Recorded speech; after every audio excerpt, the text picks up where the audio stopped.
पतित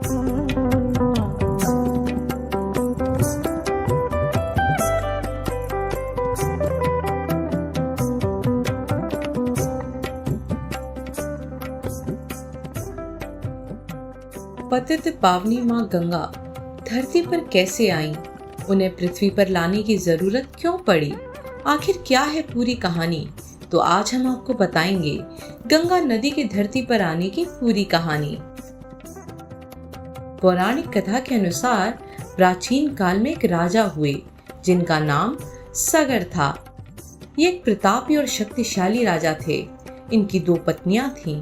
एक का नाम केशनी और दूसरी का नाम सुमति था। एक बार ऋषि औरवा द्वारा दो वरदान दिए गए थे।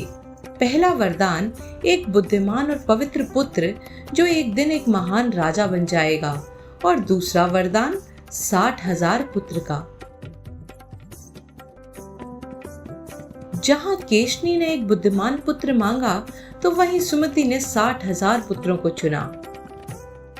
सम्राट सगर के 60,000 बेटों ने सभी के लिए कई समस्याएं पैदा कर दी।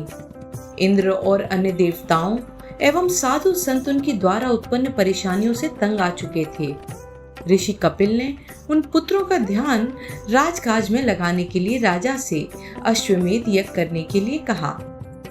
राजा सगर ने अश्वमेध घोड़े को देवराज इंद्र ने पकड़ लिया और घोड़े को कपिल मुनि के आश्रम में बांध दिया।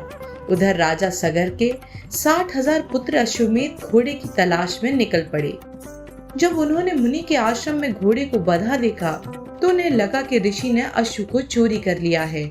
उन्हें आश्रम पर ही धावा बोल दिया। इसी समय तप में लीन कपिल मुनि का ध्यान टूटा और वो क्रोधित हो उठे। मुनि की आंखों में ज्वाला उठी और सगर के 60,000 पुत्रों को पल भर में राख कर दिया। राजा सगर के दूसरे पुत्र अंशुमान को जब इस बात का पता चला तो उन्होंने कपिल मुनि से अपने भाइयों की आत्मा के उद्धार की प्रार्थना की। तब कपिल मुनि ने उन्हें बताया कि यदि पवित्र गंगा का जल भस्म हुए सगर पुत्रों पर छिड़का जाए तो उन्हें मुक्ति मिल सकती है। अंशुमान ने बहुत कोशिश की, लेकिन वो अपने भाइयों को कपिल मुनि के कोप से मुक्त नहीं करा सके। बाद में उनकी पीढ़ी के उनके पोते राजा भागीरथ का जन्म हुआ। भागीरथ ने अपने पूर्वजों की आत्मा की शांति के लिए तपस्या करने का बीड़ा उठाया। पूर्वजों का उद्धार करने के लिए भागीरथ ने कठोर तपस्या की और आखिरकार गंगा को धरती पर आने की उनकी प्रार्थना को स्वीकार करना पड़ा और वे पृथ्वी पर अवतरित होने के लिए तैयार हो गईं। भागीरथ के पृथ्वी पर लाने के कारण गंगा भागीरथी नाम से भी जानी जाने लगी। भागीरथ ने धीरे स्वर में गंगा की आवाज सुनी। महाराज, मैं आपकी इच्छा अनुसार धरती पर आने के लिए तैयार हूँ, लेकिन मेरी तेज धारा को धरती पर रोकेगा कौन? अगर वो रोकी ना गई तो धरती में स्तरों को तोड़ती हुई पाताल लोक में चली जाएगी। जब भागीरथ ने इसका उपाय पूछा तो गंगा ने कहा, महाराज, मेरी प्रचंड धारा तो केवल शिव रोक सकते हैं। यदि वे अपनी जटाओं में मेरी धारा को रोकने के लिए मान जाएं, तो मैं पृथ्वी पर आ सकती हूँ। इसके बाद भागीरथ भगवान शिव की आराधना में लग गए। तपस्या से प्रसन्न होकर शिवजी ने गंगा की धारा को सिर पर रोकने के लिए तैयार हो गए। तब शिवजी ने गंगा को अपनी जटाओं में बांध लिया। इसके बाद शिवजी ने अपनी एक जटा को खोलकर गंगा की धारा को मुक्त कर दिया।